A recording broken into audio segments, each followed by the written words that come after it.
Hi, Carrie. How you doing tonight? I'm good. How are you? Doing good. So I want to jump into a little bit of your background. So I've introduced what it is we're doing here as far as the case study and gave you a little bit of background of kind of the goals and outcomes that we're searching to do. But why don't we start back to get to know you a little better?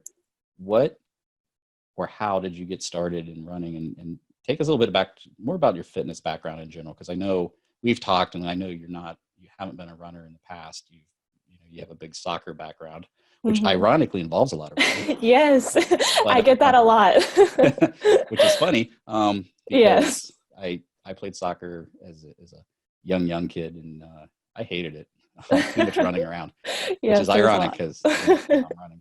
So why don't you take us back a little bit so we can get to know you a little bit, what you do, what your background is, talk a little bit about where you live and kind of how you came about, I guess, the podcast, how you got into running in general. Okay, perfect. So like you said, I've played soccer. I started whenever I was 4 years old. And so I played all the way through college. So it was about 18 years. And I never really, unless our coach told us to go run or something, I never really did just because I was running so much in soccer, which is funny because to say I wasn't a runner or am not a runner or am working on becoming a runner, I didn't have any background in it besides running on the soccer field. And so I, with soccer, it was kind of more like of a goal oriented. So I knew like I'm running after the soccer ball. I kind of had my mind off other things. So, I did grow up being active with soccer and everything. And then after college, I really didn't, I was kind of burnt out. It was just a lot. And so whenever soccer was over, I kind of stopped exercising just altogether. And it took about 2 years before I realized like, okay, I need to get back in to exercising. But I didn't know how, because my whole life I always was like, oh, I'll just eat this 3-layered cake and these chips and not worry about it because I'll run it off later. And that was always my mentality of I'll run it off later.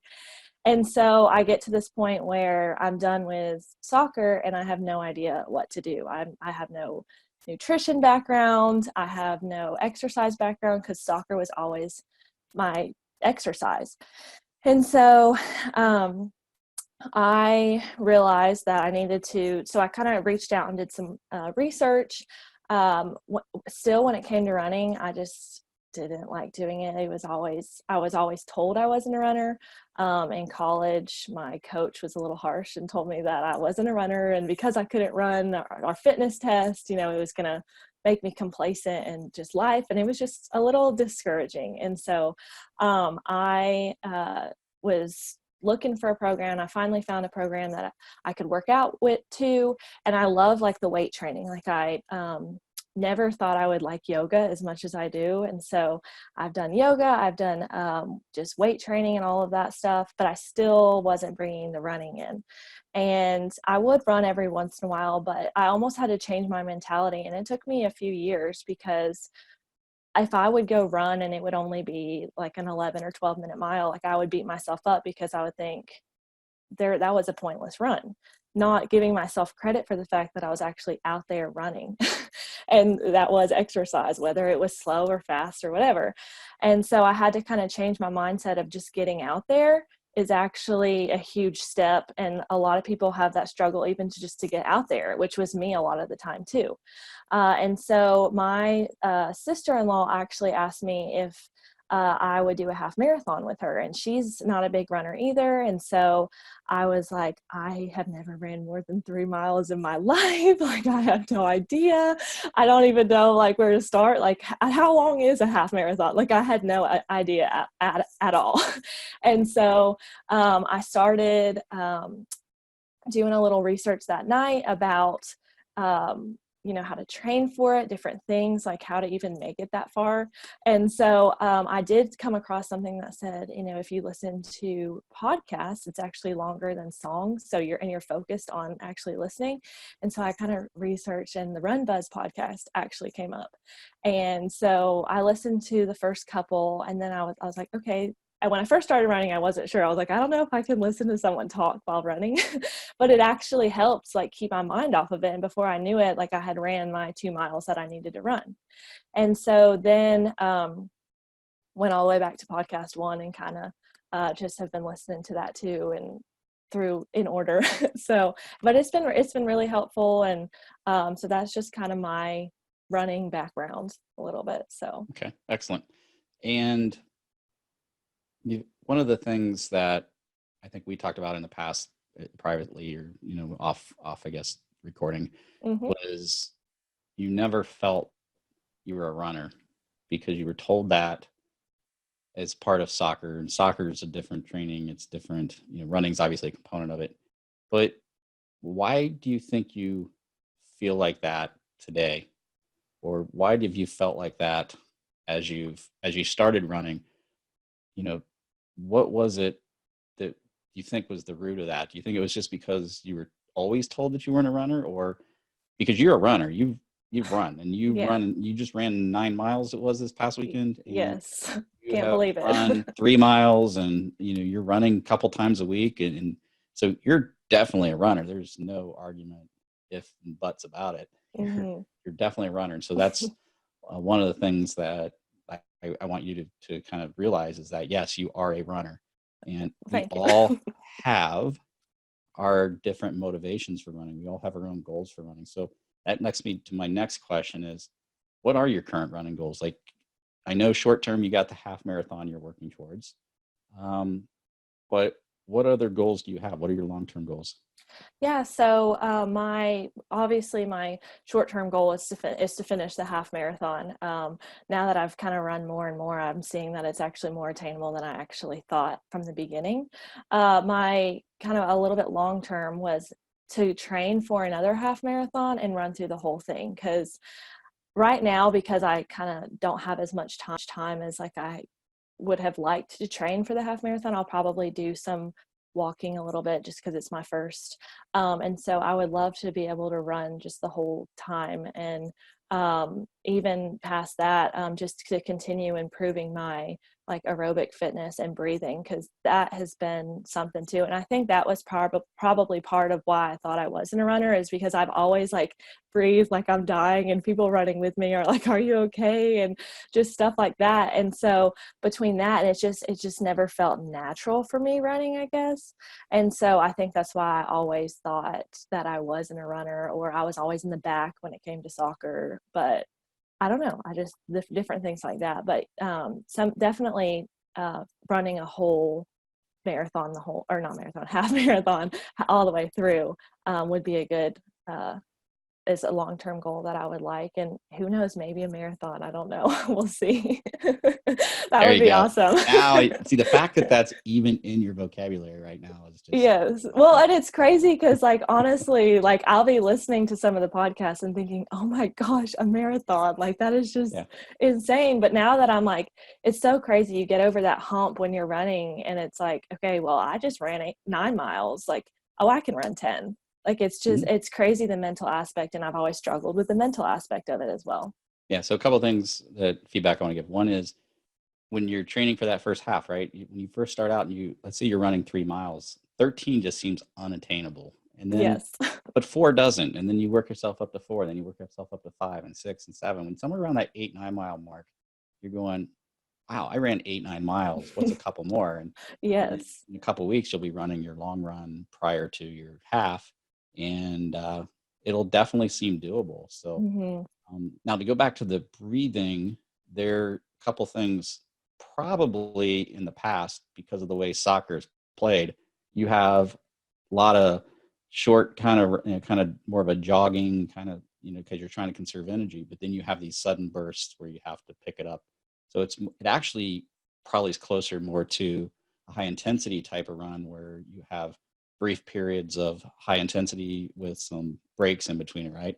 And that's a different kind of running, different kind of breathing than what you would do if you're going out for a long run. In fact, those that obviously are listening here for the first time, that was one of the comments I think I made on one of your Instagram Instagram videos where you were Yes, and it stopping was every funny. mile, and you were like, you're huffing and puffing and talking and walking, Yes. and you're trying to catch your breath. And I'm going, oh my gosh, she's doing this at 9 miles. She's going to burn herself out. Yes. Well, and I've never even had like really any, I mean, I always heard the breathe through your nose, out through your mouth. But other than that, like I've never had any training or any comments on it. Like you said with soccer, it's just different. And I've always enjoyed doing the short sprints and taking a break. So I've never had to just run far and think about my breathing. So that's definitely something I need help with. So that's something we're going to work on. Yeah, that's really because great. I think the thing you have to be careful with is if you're breathing like that, you're running too hard, you're pushing yourself so hard that you can't recover from it. And then you're going right into a couple of days later back into another run.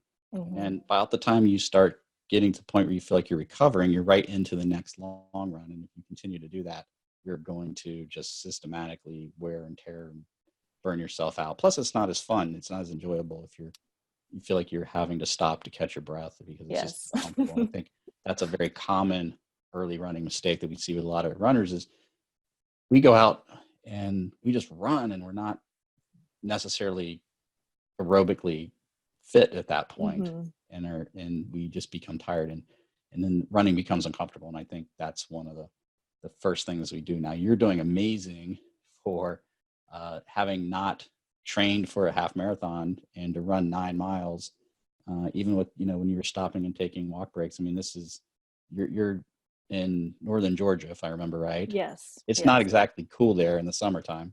No, it's been very hot. Some of your podcast was talking about cool weather versus hot weather. And I'm like, I noticed that this past run. I'm like, okay, yes, there is a difference. Definitely knows a difference. So I think we talked about breathing. Is there anything else you're currently struggling with your running in terms of any areas that you feel like you could use improvement on? It can be things from just general knowledge, but it can be things like very specific. Mm-hmm. Definitely the knowledge, but also just the mental aspect of it too. Like I used to joke whenever in college we would have to go on a long run, which was a long one to me was 3 miles, but we would have to go on that. And I remember thinking, how could I trip and fall? So then maybe like I can stop, like the mental, like, it would just be, this is going to take too long, or just like the negative, like once again, then you're not a runner type thing, just constantly going in my head. So definitely the mental aspect of it is huge. And yeah, just educational and mental aspect and breathing. So those are definitely some major things. And I have been trying to work more on like stretching and yoga because I have noticed my hips were a little bit tight. And so different things like that, just to continue injury prevention as much as possible, because injuries are not fun. So that is true. Yeah, I want to make sure that we focus and continue to do the things like yoga and the strength training, the stuff that you are enjoying, because I think that's just absolutely critical to keeping you injury free. And also, you just feel better from day to day and you don't feel as weak, and you'll learn to recover faster as you adapt to the strength training. And so definitely want to make sure that those are vital aspects in your program. And then we'll certainly work on the breathing. And I think the breathing will fix itself fairly quick by maybe in the short term of a few weeks to a month of slowing your runs down, getting to a point where you start at least feeling like comfortable in the runs. And that will improve as well. I think as you become more aerobically fit, as we slow you down, you're breathing better, you're more fit, and then you'll find that the speed will come right back because you're not having to stop necessarily and take the walk. Now that has nothing to do with the fact that if you do take walks, the Jeff Galloway method, the run walk method, there's plenty of cases where people can run just as fast as the people run walk just as fast as the people who run the whole thing, because they're able to have those little bouts of recovery in there. So that's not a knock on run walkers, because I do run walk occasionally on races myself where maybe I'm just not as prepared, or I just don't feel like pushing myself the whole time. So I definitely think we can help with the breathing. That's one of the first areas that we would certainly attack. we would certainly attack the mindset is a little tougher nut to crack realistically. I mean, everybody says, oh, well, we can help with motivation and mindset and stuff. And that's really about just really convincing you can, but a lot of it comes from how you train, right? And as running becomes more enjoyable, the mindset becomes less and less of an issue. However, when it comes to mindset, do you feel you have more struggle getting started on the run or in getting out to actually do the run? Or do you feel like you struggle more during the run and wanting to quit? Or is there something else that you're struggling with specifically? Well, I do want to comment and say that I have been able to see my mindset change a little bit.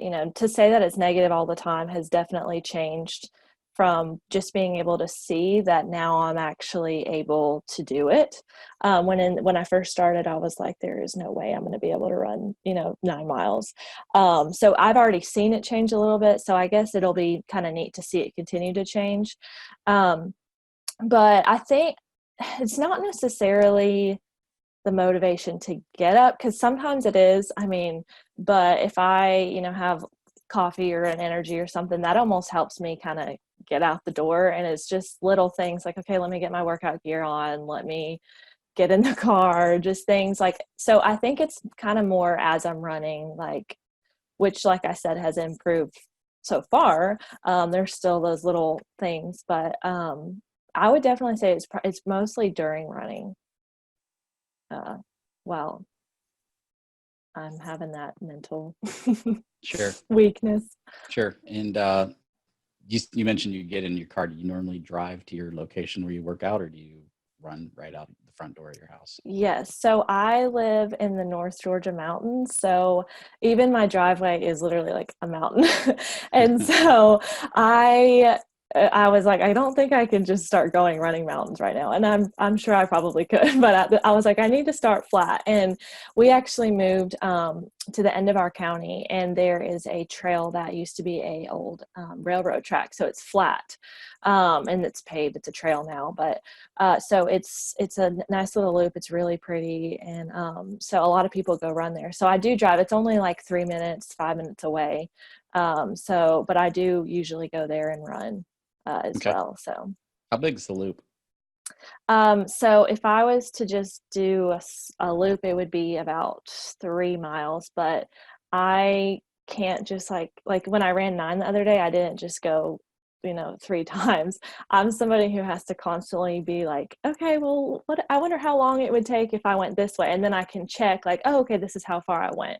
So every time I've actually ran a different way. It's the same place, but I'll run maybe on the road for a second rather than the trail, or run past the trail across the bridge, because it's near Tallulah Gorge, and so I'll run over the gorge, and just different ways, and it ends up adding up to however long I need to be. But I like to keep it different each time. So okay, good. The reason why I asked is a lot of neighborhood roads and lots of actual roads have that natural camphor or slant to them so that they drain real well. And so if you're always running kind of the same location, or if you're always running the same loop in the same direction, then it can lead to muscle imbalances in your hips. And that would be one thing. The fact that it sounds like you're breaking up is the exact thing that you need to do is okay, try different routes, try different directions, hit things from different angles.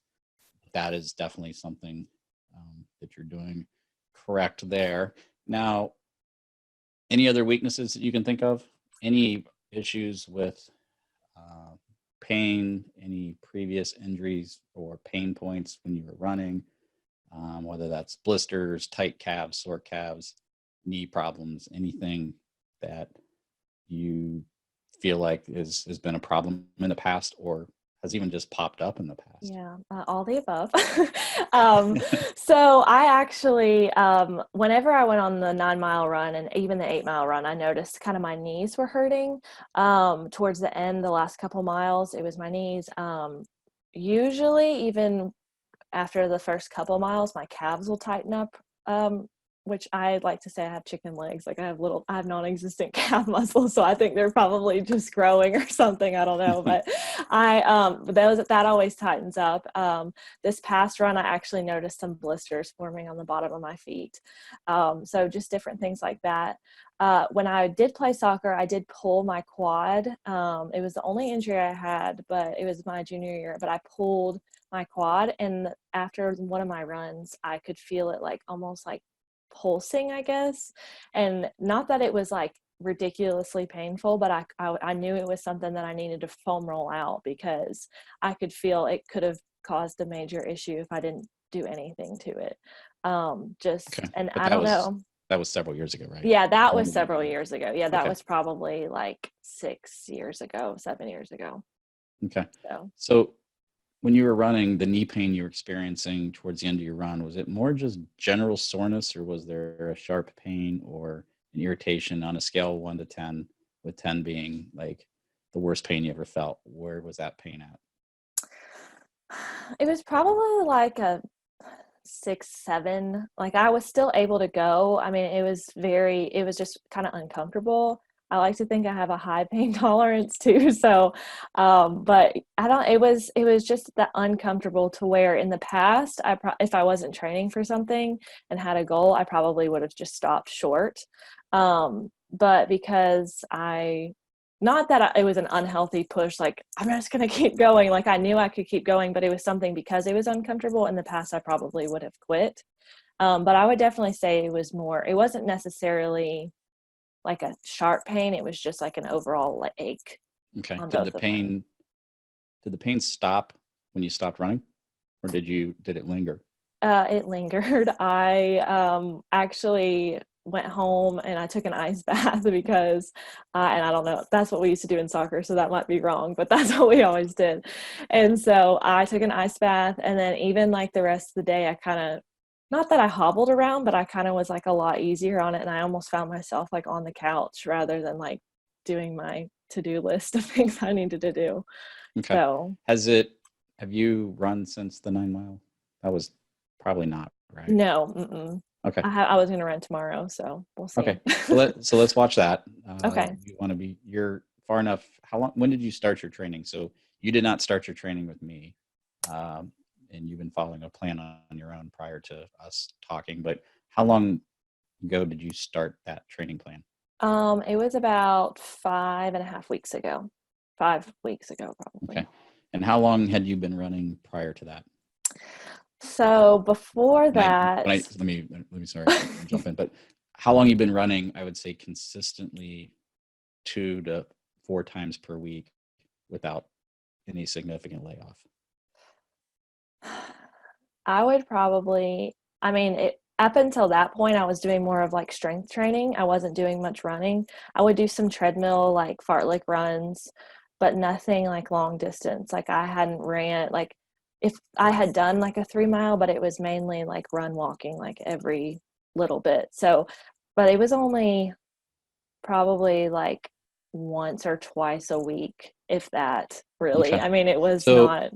You're relatively pretty new, and you're ramping up fairly fast for a new 5.5 weeks in. So this, and again, I don't say this to scare you in any way, but now that you're 4, 5, 6, 7, 8 weeks into a training plan, this is where things start to break down historically with a lot of people. So we want to make sure that we don't risk your overall race by pushing yourself so early in your running career. Like to 5.5 weeks in to be training for a half marathon is pretty aggressive in terms of goals.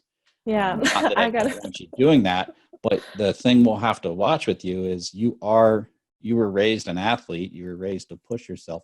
Runners in general push ourselves, but runners in general who also were college athlete in high school and growing up also have a mentality to even push themselves farther. So just something that we'll need to watch. We'll pay close attention to that. We don't want you in the next week or two really starting to go backwards and regressing and getting worse and starting to have a very minor issue that we can fix now turn into something that is going to take weeks or even a couple months to recover from. So let's watch that and certainly work towards continuing. I think one of the things that is helping you is the fact that you had that strength training and you came in with a base. You didn't come in from like a totally inactive person. You were very active. Yes. I would definitely, I mean, I was working out at least 6 times a week with the strength training or yoga, or our gym got hot yoga and hot Pilates. So I've even done some of those as well. So I was definitely that way in shape, but not, I wouldn't say, I guess, running, mental or and shape or anything. The good news is you're still young and you can recover faster. So,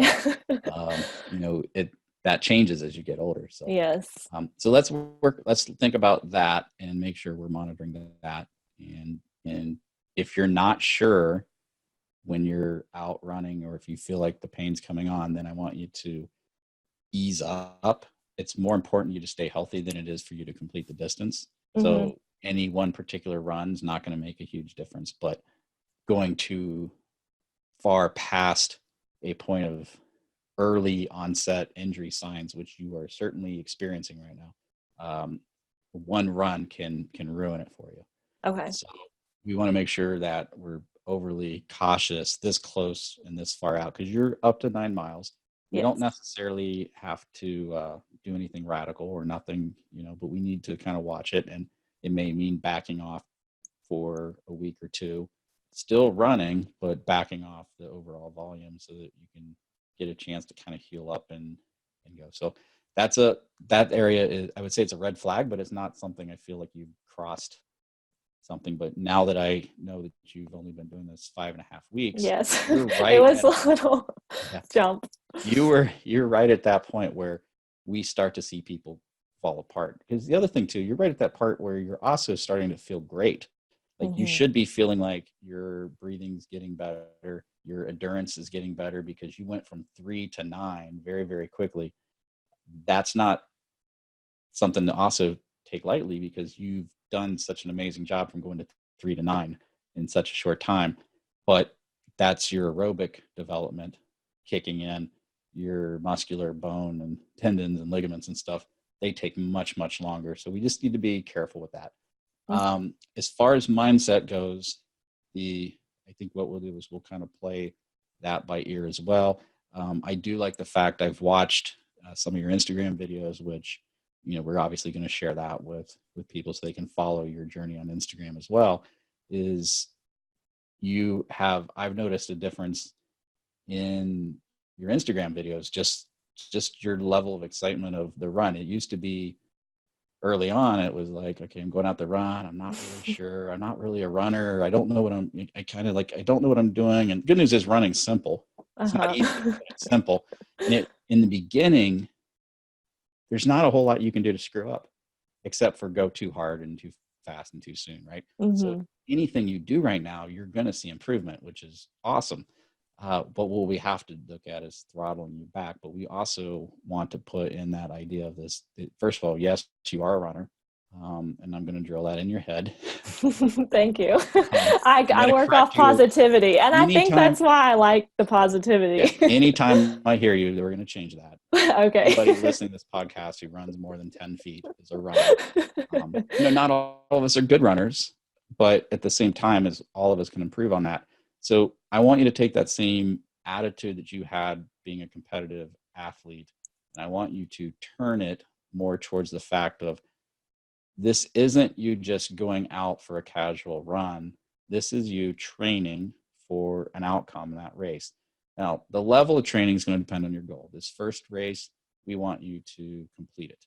We want you to complete it, be comfortable, enjoy it, have a great race experience, provide some initial feedback as far as how you felt, what you learned. Every race you can learn from.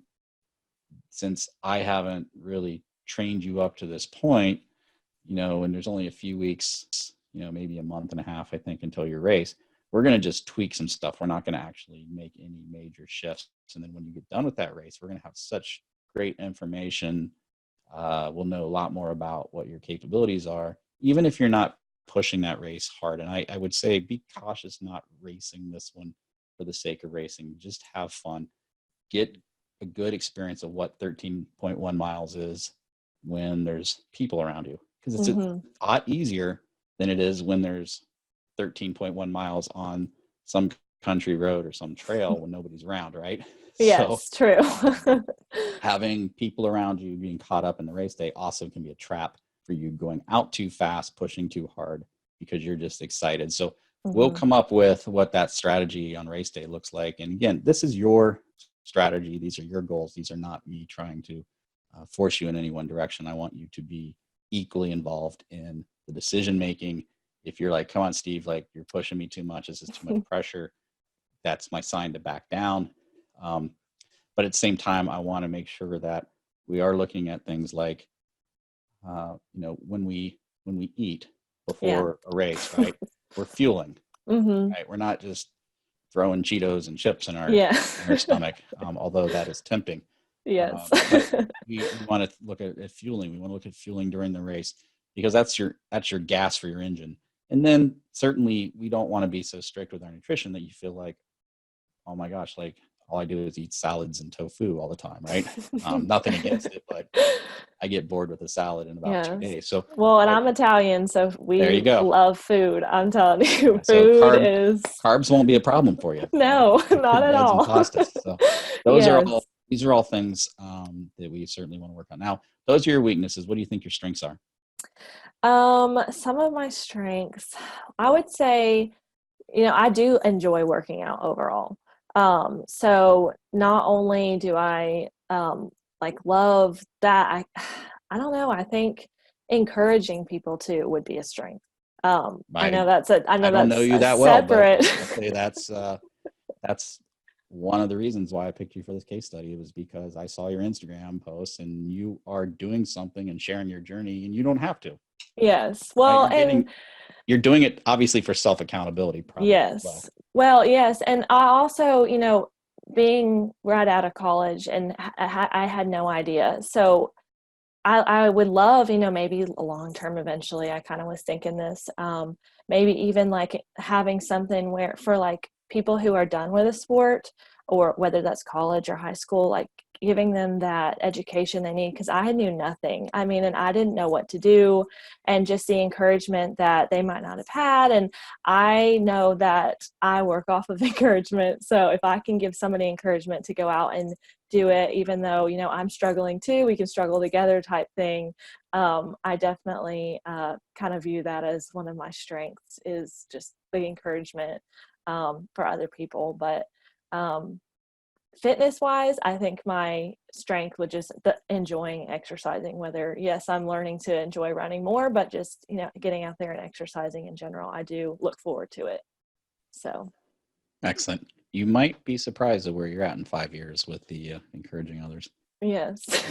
I had no idea I would ever get into podcasting, as you've heard probably on the podcast, is that this is accidental. Every bit of this is accidental. And I look back and I'm going, how did I get here? Like, it's weird, but it's interesting because I think there is a segment of people out there who are used to playing some sort of competitive sport in college, or even coming out of high school, because when that ends, what do you do next, right? Some people take it into their career, but that's, a short, small amount. It's a short, small amount. And then it's like, you can get burnout, and it's not always best for you. And there's probably a great subset of people of the running community who probably agree, identifies with you in that scenario.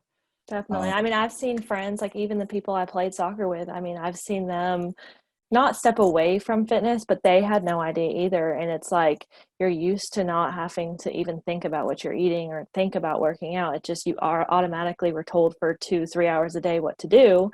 And so you're kind of left and you have no idea. So that would definitely be something that I would be maybe interested in later on. Yeah. And a lot of sports, especially even in the more competitive athlete sports. I mean, there's obviously sports has all different from recreational on, but a lot of places where some of the athletes have, the dietitians that are planning their meals, and there's team meals, and there's, all their stuff's kind of regimented for it. Mm-hmm. I don't know if that was your experience, but It was not. yeah, certainly most places it isn't. Yes, that would be great if it was. Yeah.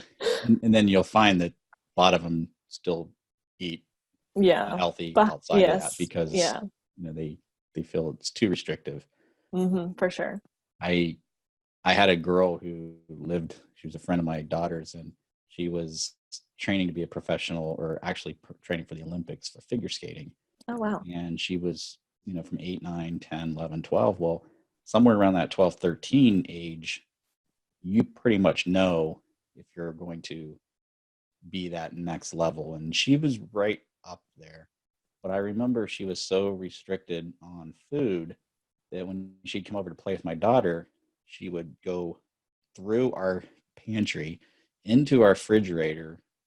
She'd come over to spend the night and watch movies with my daughter, and we'd be up in bed, and we'd come down, and had gone through our food, because she was literally like, that's the only time she had access to it, because they didn't have it in their house. And I was like, man, what a way to live. Yeah, I can relate to that, honestly. And I think, without getting into the whole why I think that's a bad idea, being that restrictive, because I think it leads to disordered eating. Yes. Not necessarily eating disorders, but disordered eating, or disordered attitudes towards food. But the interesting thing was athletes coming out of college, athletes coming out of high school. I mean, I was a high school athlete. I was never a college athlete. And I remember coming during the training seasons when I played football, in the off season when I lifted weights. And then as soon as I graduated, there was nothing. Mm-hmm. And there wasn't anything to tell me what to do and how to do. And so I ultimately went into my 20s and 30s, early 30s, not eating right, not exercising, not having the motivation, because I didn't have any accountability. Mm-hmm. I didn't have anybody telling me, that's one of the nice things you have with soccer, is you have a team, and you have that team aspect, you have your teammates. It's very easy in running to not have that. Mm-hmm. Right? Unless you surround yourself with other runners, which is what we try to do by creating communities and creating, is to have that community. And that's ultimately what led me to running, was that structure of having other runners. And so obviously we'll work on weaknesses. I do think the strengths, I like the ideas. I think those are things we want to keep doing, those things well. And so what does a successful outcome look like for you when it comes in terms of our coaching? So I would say achieving those goals that I kind of have said, finishing the half marathon, and then, eventually just running through the whole half marathon. I keep saying marathon, maybe that's a sign. And then just bettering myself, seeing that improvement continue, which I've seen it so far. So it's going to be great kind of to see how I was by myself versus kind of whenever you helped me, which are going to continue to help me, which will be pretty neat to see, because I know it'll be better. And then just continuing to see improvement just in my running, and just to achieve those goals too. So continuing to achieve those, making my way. Awesome. Well, I definitely think those are great goals, especially where you're at in your running. I think the half marathon is going to be a great experience for you.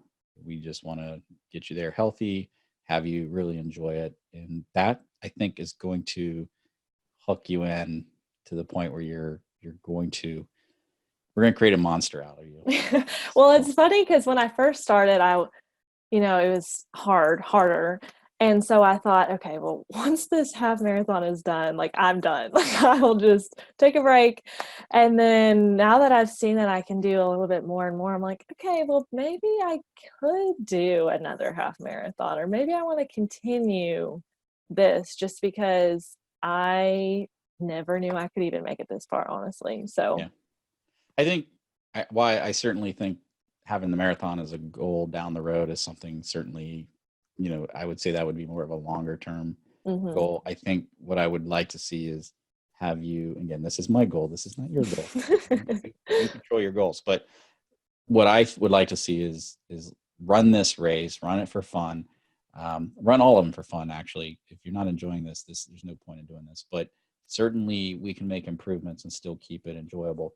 And I'd like to see it do ultimately a couple marathons next year. Sorry, got me saying it now. I'd like to see you doing a couple half marathons because I think that they get easier in a lot of ways. It gets to the point where you could train and run a half marathon every weekend if you want. Now, you don't race them every weekend, but you could certainly get to the point where it is comfortable to go out and do your long runs and feel like you can always stay in half marathon shape without it being a huge time commitment, Now, do you work or you stay at home? Yes, I'm a teacher. I'm an elementary school 3rd grade teacher. Okay, awesome. So it's exhausting, but yeah, I can imagine. I raised 2 little ones. I can't imagine being in a whole classroom. Yes, I have 20 kids. So nothing scares me more than that. Yeah, so I enjoy it, but it is exhausting, and getting out there to work out is definitely, I have to mentally prepare throughout the day. Like, I know I have to run today, so when I wake up, I start I'm somebody who has to mentally prepare, so I mentally prepare like the whole day, which is funny that I say mental is where I mess up, but I can mentally prepare. But yeah. Do you again, I want to kind of wrap this up, but you just made me think of something else. Do you prepare the night before for the runs or the activity the next day? Are you running in the evenings or are you running in the mornings? In the evenings, yeah. I like sleep. And I have to wake up super early. Oh, you're like me. Yes, I like to eat and sleep. So I already have to wake up at like 5:45. So the thought of waking up any earlier is kind of like, so I usually end up working out in the afternoon. Okay, good. Yeah, so usually I'll like pack my like workout bag or anything, like especially if I'm going to the gym the night before, and kind of figure out what I'm going to do, whether that's strength training, if there was a class at the gym that I could do, but preparing that. Otherwise, if I come home from school, I'll end up sitting on the couch and not getting up. So if I already know the bag's packed, I know what I have mentally prepared to do, like I'll go, there's more of a chance that I'll go do it. Not saying it happens every time, but for the majority of the time, I'll go to the gym or go run or whatever. Okay. And so what I'm hearing is you're consistent. You're a planner. I am a planner. Like to kind of mentally size up what your day is going to be. And I think those are all outstanding things. Those are things that put you into a higher chance of success of getting done. So it sounds like that's working for you. And separate from, we're not going to go into it today, but what I'd like to get from you so that I can set up your plan and final surge is, obviously, I have a copy of your training plan, existing one.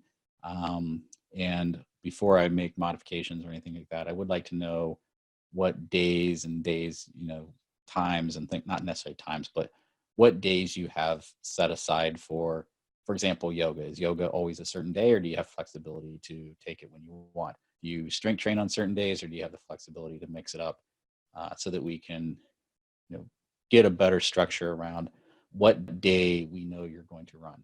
Now, obviously, weather, things come up and obviously screw up our plans all the time.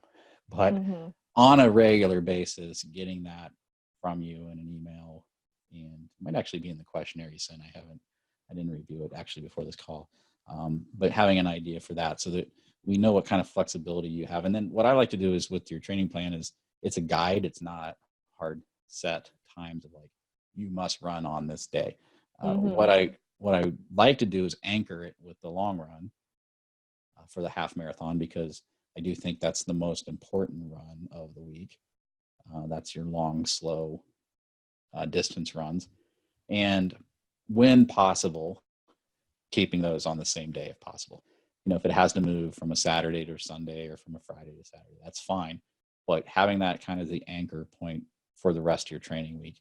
And then the other runs, we will sprinkle in working around your schedule, because again, I don't want you changing your schedule to run. I want to work the runs around what is already kind of your normal routines. If there is one for a third grade teacher, I don't know. Yeah, it is crazy. You never know what's getting thrown at us. Yeah. So my sister-in-law is actually a third or fourth grade teacher as well. Oh, okay. In another school system. So just hearing her stories. Yes, there's fun stories.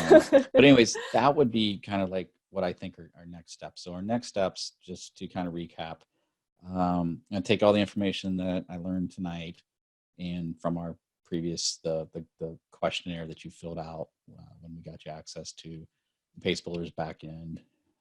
What I'd like you to do, if you haven't done already, is inside PaceBuilders, there's one of the videos, very first video, about kind of the success pieces, right? It's the framework of not everything's running. It's the running, the strength training, the mindset, the nutrition, the habits. All those things have to be in place. They don't have to be perfect, but you can't have crappy nutrition and run. You can't outrun stupidity, right? You can't outrun your fork. But at the same time, you don't have to be like eating like an Olympic athlete where you know everything is dialed down to the calorie. So I know you're already working on I believe you're working on a program around that. So I'm not going to get too much into that for you, other than we may get more into the fueling side of nutrition. But you certainly have our nutritionist, Jill, on for, you know, you have her available to you. And if you need anything like specific, she can definitely help you with that. So that's part of our program as well. The other thing is I'll get you set up. You're already set up in Final Surge. We'll get that training plan loaded.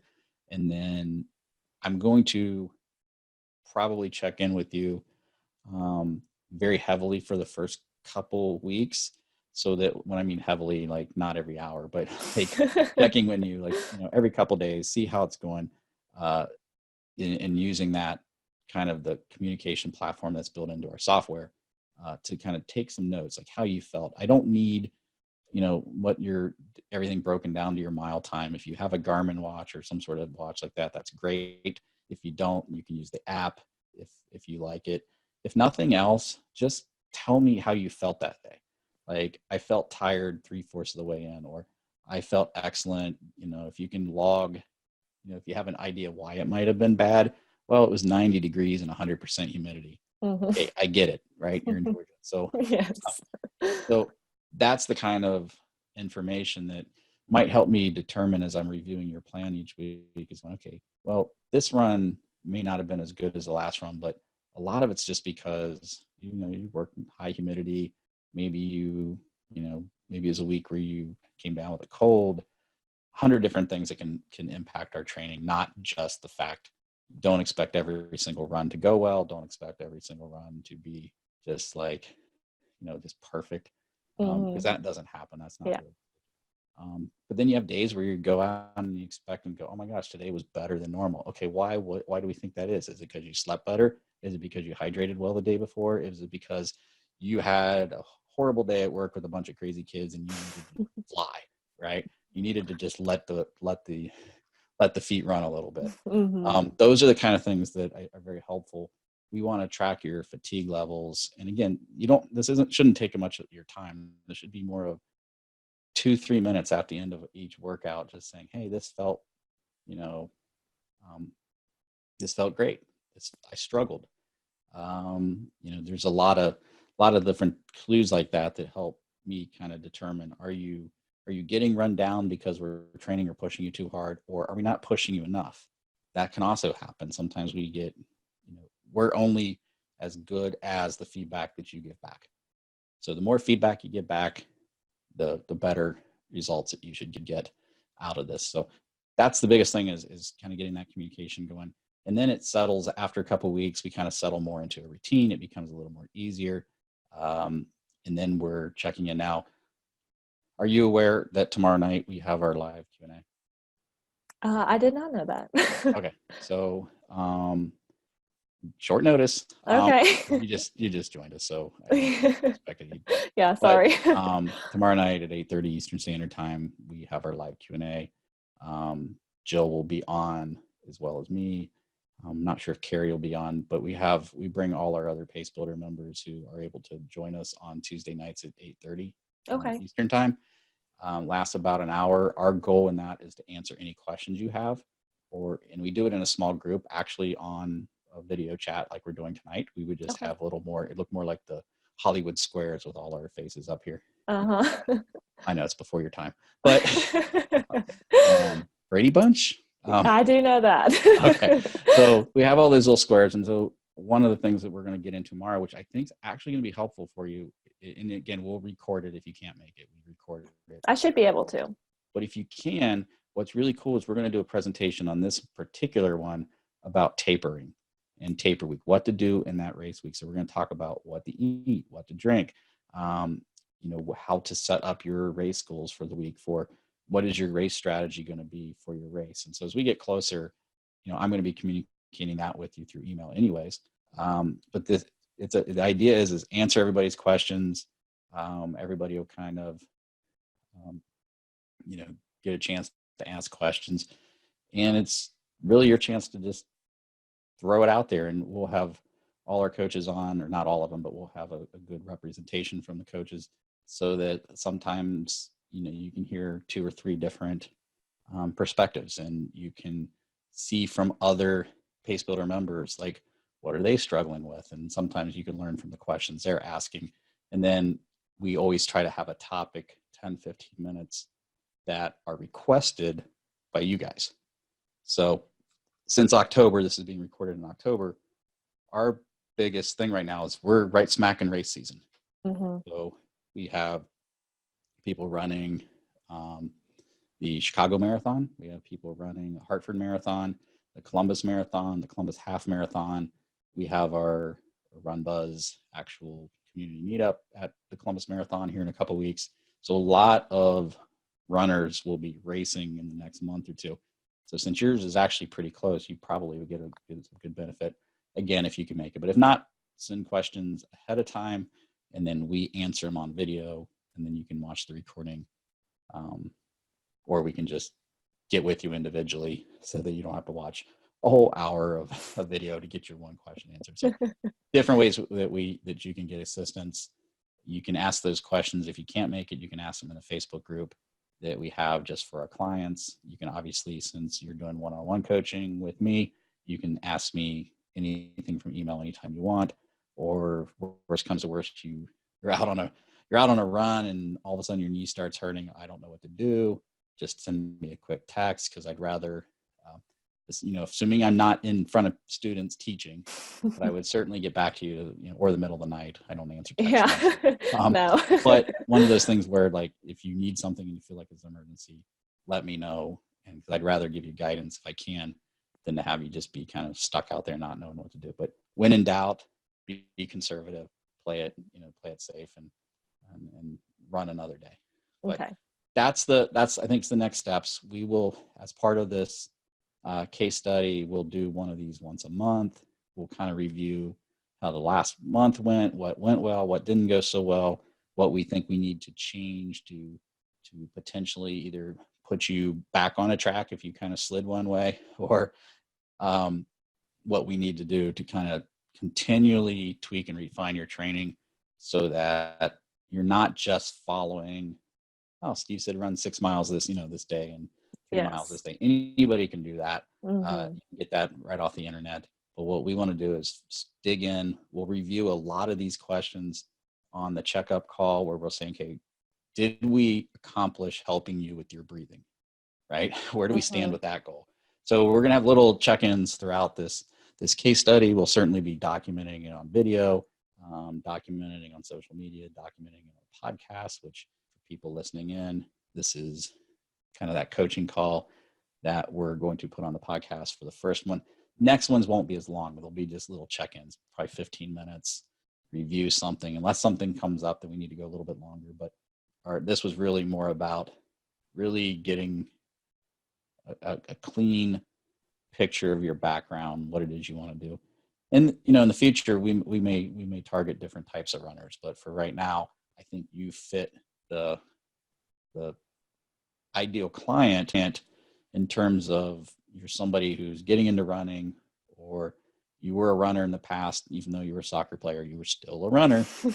Yes. And, and I think most people struggle with the mindset stuff. We either struggle with injury or mindset.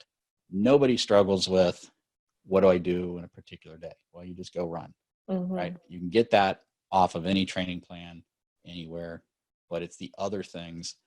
How do I fuel? How do I, what happens? Do I run when I get, I feel this knee pain? I don't know. It depends. What kind of knee pain is it? And certainly not a doctor, and we would certainly refer you to one if we had any doubt.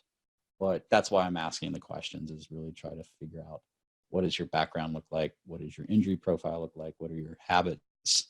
What are you strong at? What are your weaknesses? And then start working to come together with a plan. So I will take this information. I will kind of type it up or write it. You don't type anymore. I will type on my keyboard in a Word in Google Doc or an email, and I will send you the kind of the summary of, I'm not going to summarize all this, but I'm going to just say, here are the next steps.